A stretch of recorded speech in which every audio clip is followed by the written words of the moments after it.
দেশের শিক্ষা ব্যবস্থা নিয়ে বিশেষ প্রতিবেদন ছেপেছে প্রথম আলো। এ নিয়ে প্রধান শিরোনাম, পাঠদানের শিক্ষক কম, প্রধান শিক্ষক নেই ৫৫% বিদ্যালয়ে। সরকারি মাধ্যমিক বিদ্যালয় ১.৫ দশকে সরকারিকরণ ও ভবন নির্মাণ বেশি জোর পেয়েছে। এখন মান বৃদ্ধিতে নজর দেওয়ার তাগিদ। আবহাওয়া পরিস্থিতি নিয়ে খবরের শিরোনাম, ৭ বছরে এই জুনেই সবচেয়ে কম বৃষ্টি। খবরটিতে বলা হয়েছে, জুন মাস মানে বর্ষার শুরু, আর বর্ষা মানেই বৃষ্টি। বাংলাদেশে সচরাচর এই মাসেই বৃষ্টি বাড়তে শুরু করে, কিন্তু এবার চিত্র ছিল ভিন্ন। সদ্যবিদায়ী জুনে দেশে স্বাভাবিকের তুলনায় বৃষ্টি হয়েছে ২৯% কম। পরিসংখ্যান দেখাচ্ছে গত ৭ বছরে এই জুনেই সবচেয়ে কম বৃষ্টি হয়েছে। সমকালের প্রধান শিরোনাম, গুম প্রতিরোধে আলাদা আইন করছে সরকার, খসড়া নিয়ে উচ্চ পর্যায়ের বৈঠক। খবরটিতে বলা হয়েছে, গুম প্রতিরোধ ও প্রতিকারের জন্য অন্তর্বর্তী সরকারের সময়ে জারি করা অধ্যাদেশ নির্ধারিত সময়ে সংসদে অনুমোদন না করায় কার্যকারিতা হারিয়েছে। এখন সরকার গুমকে গুরুতর ফৌজদারি অপরাধ হিসেবে স্বীকৃতি দিয়ে আলাদা আইন করার উদ্যোগ নিয়েছে। এরই মধ্যে আইনটির খসড়া তৈরি করা হয়েছে। গেল বুধবার স্বরাষ্ট্র মন্ত্রণালয়ে সেই খসড়া নিয়ে উচ্চ পর্যায়ের বৈঠক হয়েছে। দেশের স্বাস্থ্য খাত নিয়ে খবরের শিরোনাম, পেস মেকার সহ ৩ ধরনের সরঞ্জামের দাম কমল, হৃদরোগের চিকিৎসা। সর্বোচ্চ ২ লাখ টাকা পর্যন্ত দাম কমল। উপকরণ ভেদে মূল্য কমেছে সর্বোচ্চ ২৯%। ৪২টি হাসপাতালে এসব উপকরণ ব্যবহৃত হয়। আন্তর্জাতিক অঙ্গনের একটি খবরের শিরোনাম, আলী খামেনির শেষ বিদায়ের আনুষ্ঠানিকতা শুরু, তেহরানে শোকের ছায়া। মরদেহ নেওয়া হবে ইরাকের নাজাফ ও কারবালায়ও। পৌঁছাতে শুরু করেছেন নানা দেশের উচ্চ পর্যায়ের ব্যক্তিরা। যুগান্তরের প্রধান শিরোনাম, চাল বদলের ভয়াবহ প্রতারণা, মাঠে নয় মিলেই তৈরি হচ্ছে মিনিকেট। খবরটিতে বলা হয়েছে, দেশে মিনিকেট নামে ধানের কোনো জাত নেই, নেই সরকারি স্বীকৃতি।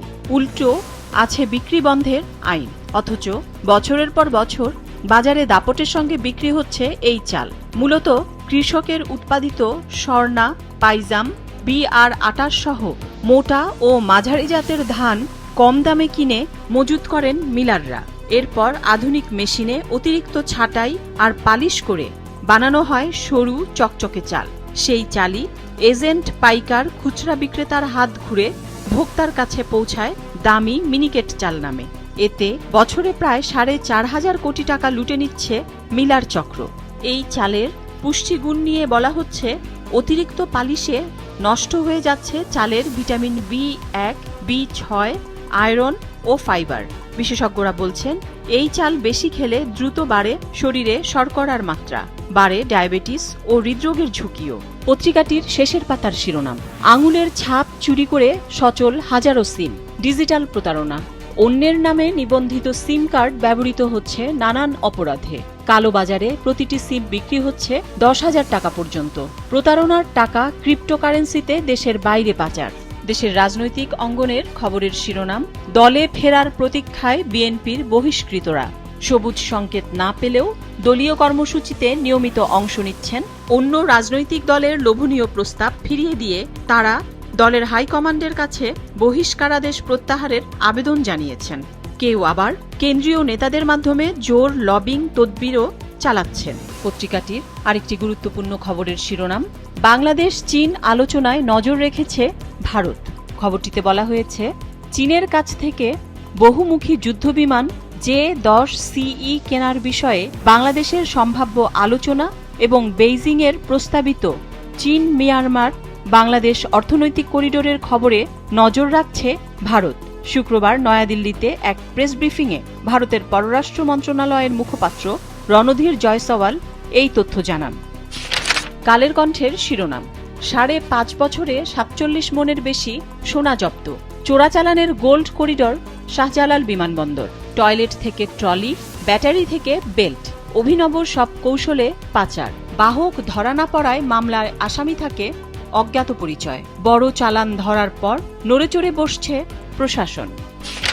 দৈনিক কালবেলার শিরোনাম, কর্মীদের হাত হয়েই বিমানের কার্গো হোল্ডে ঢুকছে স্বর্ণ, সন্দেহের তালিকায় ৩০ জন।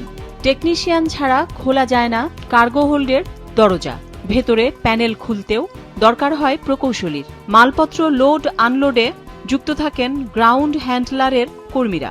বারবার স্বর্ণের চালান ধরা পড়লেও হোতারা থাকেন আড়ালেই। মামলায় থাকে না আসামির নাম। 2 মাস আগে 18 কেজি স্বর্ণ উদ্ধারেও গ্রেফতার নেই কেউ।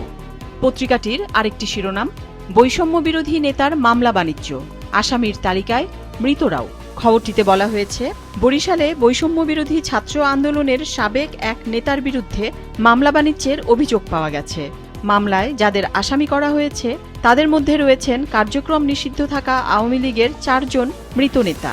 এমনকি মামলার আবেদনের আগে কার্যক্রম নিষিদ্ধ আওয়ামী লীগ এবং এর অঙ্গ সংগঠনের নেতাকর্মীদের ফোন করে 5 থেকে 10,000 টাকা করে চাঁদা চাওয়ার অভিযোগও রয়েছে তার বিরুদ্ধে।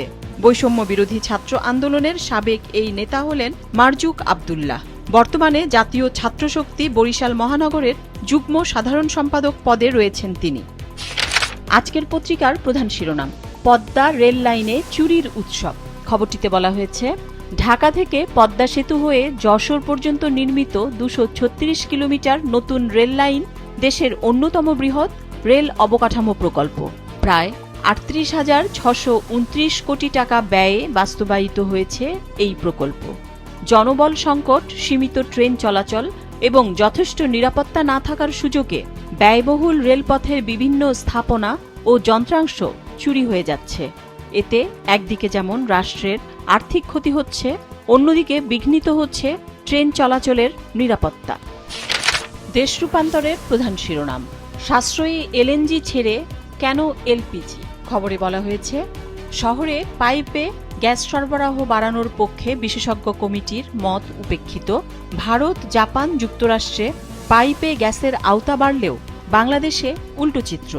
এলপিজির বদলে এলএনজি ব্যবহার বাড়ালে বছরে $1 বিলিয়ন সাশ্রয় সম্ভব।